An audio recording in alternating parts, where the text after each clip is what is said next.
Hello বন্ধুরা, কেমন আছো? এখন বাজে 7:30। আমি প্রজেক্ট করতে বসেছি ছেলের, আর প্রজেক্টটা দেখাচ্ছি। এখন বাজে 7:30।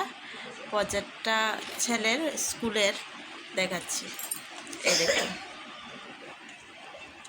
ময়ূর এঁকেছি। আর ছেলে এই দেখুন দেখুন বানিয়েছি।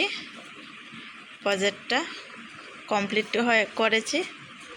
কমপ্লিট করবার পর কীরকম লাগছে বলবেন।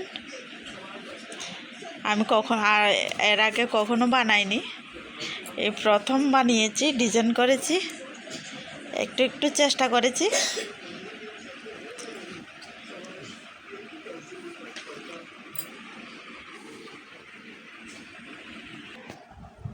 ঠিক আছে, এখন টাটা।